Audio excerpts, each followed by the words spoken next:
नमस्कार मित्रमैत्रिणींनो, स्वामी समर्थ। अष्टमी नवमीला या दिशेला दिवा लावा।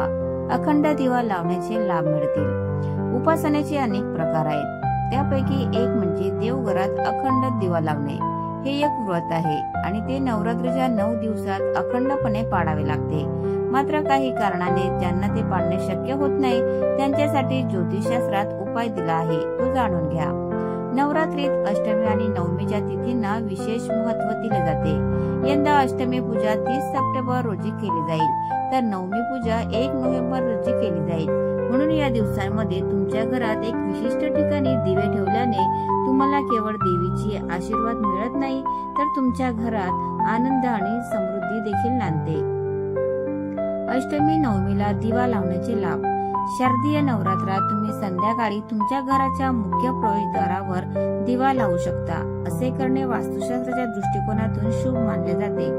यामुळे घरात सकारात्मक ऊर्जा येते आणि लक्ष्मी मातेचा आशीर्वाद मिळतो। आर्थिक समस्या दूर होण्यास मदत होते। दिव्याची ज्योत उत्तरेकडे ठेवा। अष्टमी नवमीला सायंकाळी आठवणीने तुळशीजवळ तुपाचा दिवा लावा। यामुळे घरात सकारात्मक वातावरण निर्माण होईल आणि आनंद आणि समृद्धी येईल। वास्तुशास्त्रात घराच्या ईशान्य कोपऱ्यात दिवा लावणे खूप शुभ मानले जाते। यामुळे घरात सकारात्मक ऊर्जा टिकून राहण्यास मदत होते। म्हणून नवरात्रीच्या 8व्या आणि 9व्या दिवशी या दिशेने दिवा लावल्याने सकारात्मक परिणाम मिळू शकतात। असे केल्याने देवीचे आशीर्वाद मिळतात। नवरात्रीत देवीचा आशीर्वाद घेण्यासाठी देवीच्या मंदिरात जाऊन दिवा लावून या। त्यामुळे तुमचेही आयुष्य चैतन्य, ऊर्जा आणि सकारात्मकतेने उजळून निघेल। देवीचा नाम जप आणि दिव्याचा हा उपाय अष्टमी नवमीला केला तरी 9 दिवस अखंड दिवा लावण्याचे पुण्य मिळेल।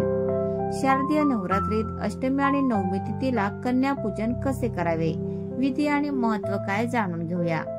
नवरात्रीत अष्टमी तिथीला दुर्गा अष्टमी आणि नवमी तिथीला महानवमी असे म्हणतात।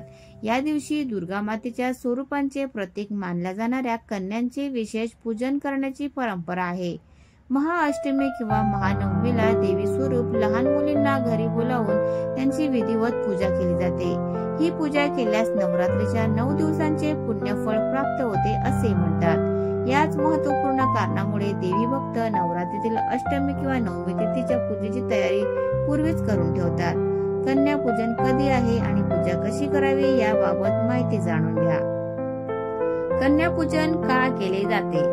देवी भागवत पुराणानुसार असे मानले जाते की लहान मुली देवी दुर्गेचे अवतार असतात। या श्रद्धेनुसार भाविक नवरात्रीच्या शेवटच्या दिवसात 9 मुलींचे पूजन करतात। त्यांना आदराने घरी आमंत्रित करतात। विधिवत लहान मुलींची पूजा करून त्यांचा आशीर्वाद घेतला जातो। कन्या पूजन कधी आहे आणि पूजा कशी करावी? नवरात्रोत्सवातील अष्टमी किंवा नवमी तिथीला स्वतःच्या घरी लहान मुलींना श्रद्धा आणि आदराने आमंत्रित करा। देवी स्वरूप लहान मुलींची पूजा करावी। नवरात्रीची अष्टमी तिथी 30 सप्टेंबर 2025 आणि नवमी तिथी 1 ऑक्टोबर 2025 रोजी आहे। नवरात्रीच्या या शेवटच्या 2 दिवसात कन्या पूजनासाठी 2 ते 10 वर्षाच्या मुलींना घरी आमंत्रित करा। घरामध्ये लहान मुली आल्यानंतर सर्वप्रथम त्यांचे पाय धुवून कापडाने पुसावे। मुलींना आसनावर बसून त्यांना हळद कुंकू अर्पण करावे। त्यांच्या हातामध्ये रक्षासूत्र बांधावे। यानंतर त्यांना हलवा, पुरी, चणे, श्रीफळ आणि बताशे अशा गोष्टी नैवेद्य म्हणून अर्पण करा। कन्यांना कांदा लसूणचा समावेश असलेल्या गोष्टी देऊ नये। पूजन आणि प्रसादानंतर लहान मुलींना स्वतःच्या क्षमतेनुसार धन, वस्त्र, फळ इत्यादी गोष्टी देऊन त्यांचा आशीर्वाद घ्यावा। कंजक पूजेचे धार्मिक महत्त्व। कंजक पूजन नवरात्रीच्या अष्टमी किंवा नवमी तिथीला केले जाते। देवी स्वरूप मुलींचे विशेष पूजन केले जाते। या पूजेत 9 मुलींची पूजा करणे हे दुर्गेच्या 9 रूपांची पूजा करण्यासारखे मानले जाते। तर मित्रांनो, तुम्हाला आजचा व्हिडिओ कसा वाटला प्लीज कॉमेंट मध्ये नक्की सांगा। आणि व्हिडिओ जर आवडला असेल तर व्हिडिओला लाईक करा, शेअर करा आणि चॅनलला सबस्क्राईब करायला विसरू नका। धन्यवाद। Thanks for watching.